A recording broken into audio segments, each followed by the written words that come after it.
Quelqu'un essaie qui l'ont transporté dans l'autre année. J'ai vu que d'autres sont restés. Ça sera comme ça le jour de l'enlèvement. Les autres partent. Vous restez avec lui.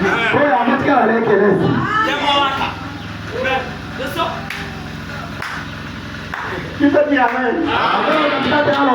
Très bien. Prenons maintenant. Pourquoi le Saint-Esprit a-t-il été donné? Paragraphe 43. Je vais avancer vite. Parce que j'ai dit au diable de nous couper court.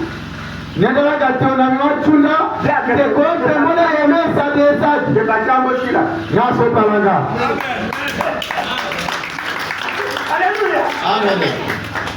Écoutez, pourquoi le Saint-Esprit a-t-il été donné? Paragraphe 43 jusqu'à 48. C'est une longue lecture.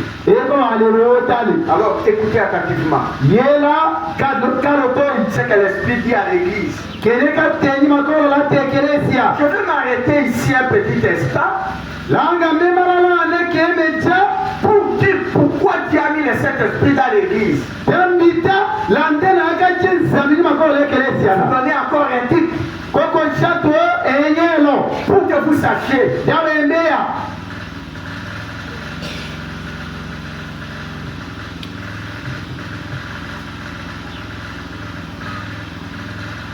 Les cœurs sont terribles. Il y a justification. Il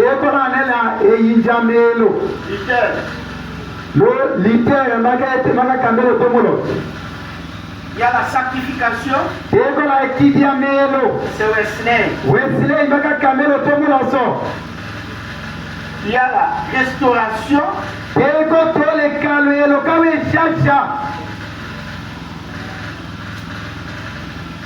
Ici, ce sont les pentecôtistes. Aujourd'hui, c'est l'adoption. C'est avec William Mario Branham.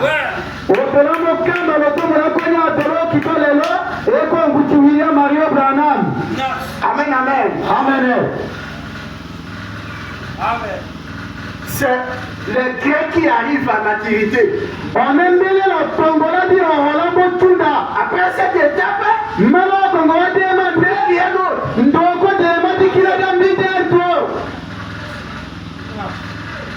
est-ce que quelqu'un peut dire avec ça?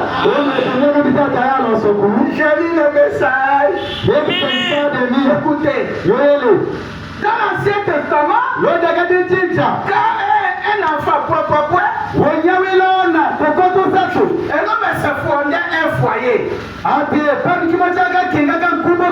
prenait son épouse.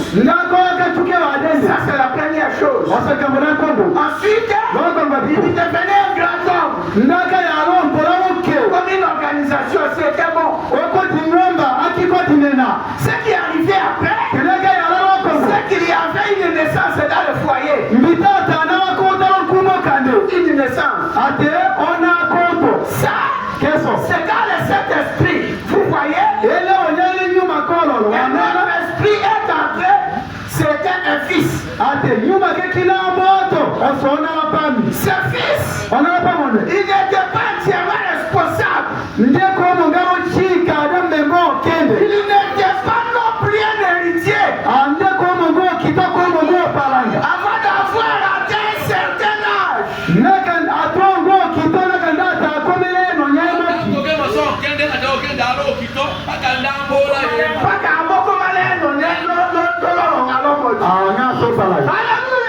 Écoutez-moi, c'est là une signification. Dans un foyer, quelqu'un peut être un fils. Il n'est pas adopté. Mais c'est un fils. Et dans un foyer, il peut y avoir 4 fils. Mais un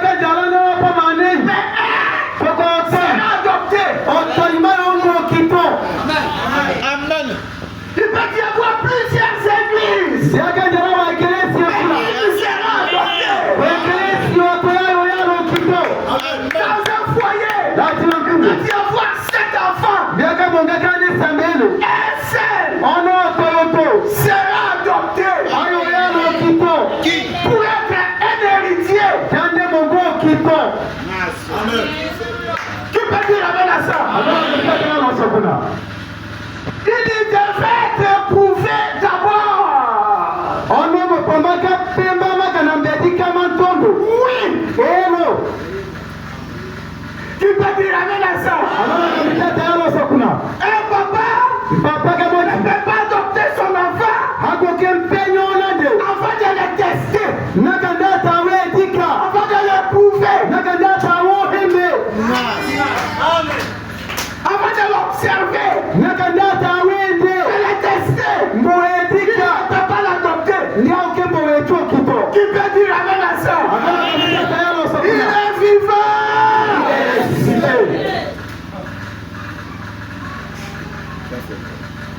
Écoutez, je dis au nom du Seigneur Jésus-Christ.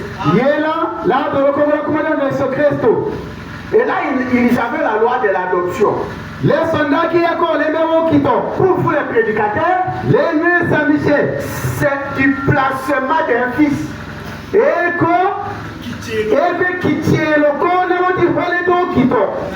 Voilà. Bien interprété. Que je parle maintenant, vous voyez là, quand ils arrivaient au point où il était adopté, Jésus en a donné un bel exemple sur la montagne de la transfiguration. Comme je l'ai dit, je ne ferai jamais rien qui devient ce plat.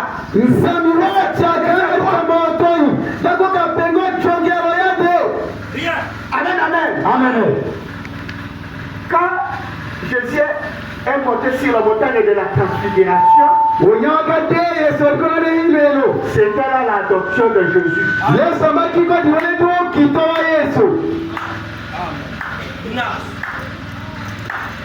Que Dieu soit béni. Écoutez,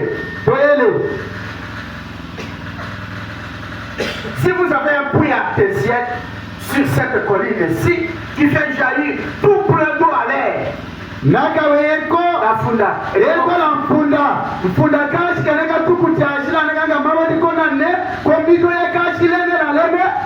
Et sur cette autre colline ici, vous avez une récolte qui est en train d'être brûlée.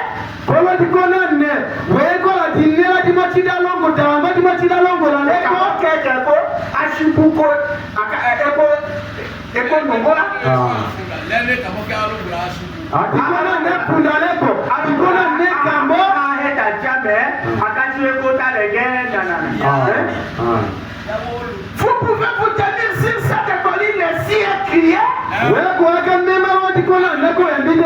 Et toi, l'eau, pour le par ici, pour arroser ma récolte. Et toi, l'eau, va jusqu'à ma récolte. Ça ne marchera pas.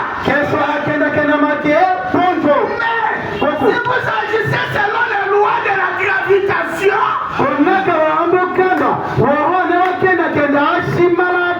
vous pouvez arroser cette récolte.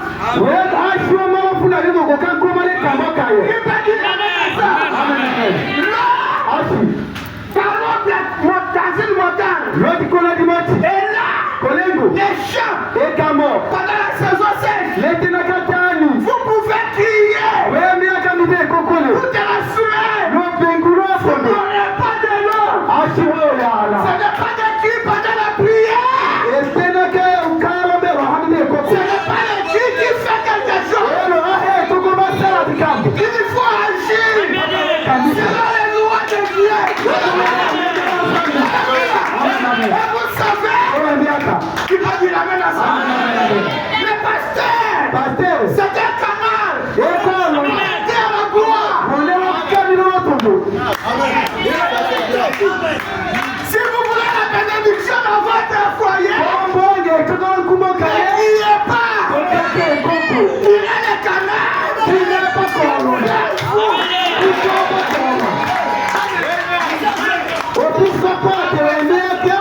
Pasteur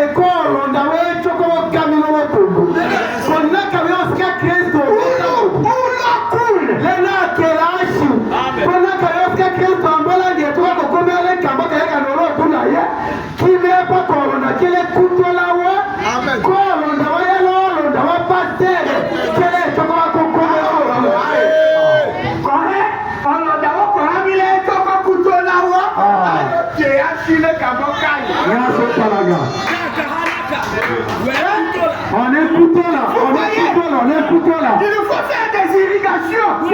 Pas qu'on est couteau là, mais qu'on est bon couteau là, et vous les frères, quand nous disons que chacun demande ce qu'il nous fait, Dieu n'agira pas en dehors de ses lois. Que chacun demande ce qu'il nous fait. Quelqu'un se tient, je veux un vélo.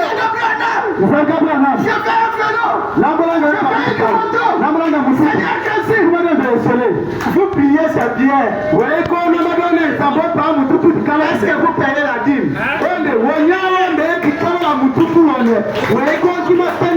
Selon la loi de Dieu, vous payez la dîme. La bénédiction coule jusqu'à chez vous.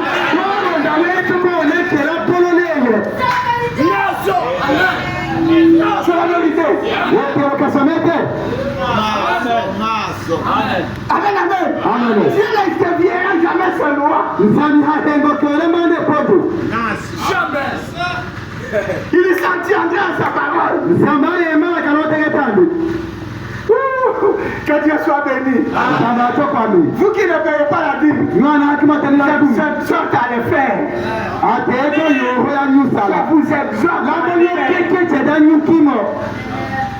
Je vous exhorte à le faire.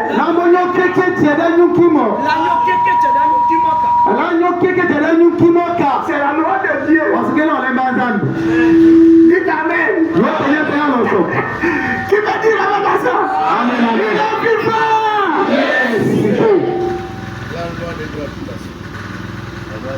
Toi, cool. Jusqu'à la récolte. Ça ne marchera pas. On ne peut pas s'arrêter toujours là-bas. Attention. Si vous avez un malade étendu ici, ou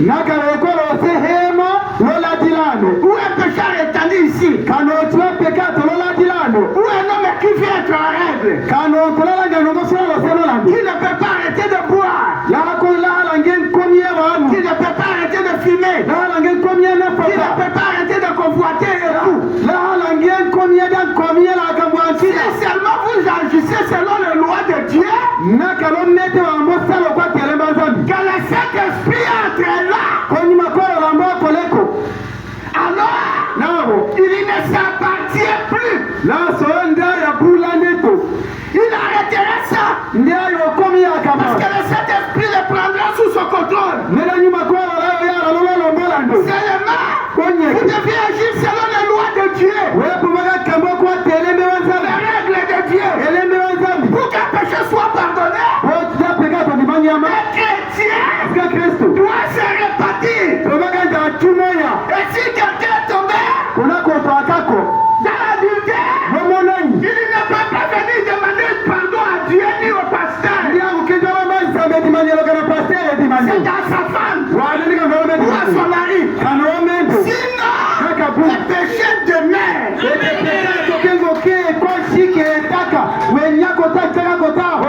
Et si vous priez pour lui, ça ne marchera pas. Parce que le diable a quelque chose, à quelque part où il tient.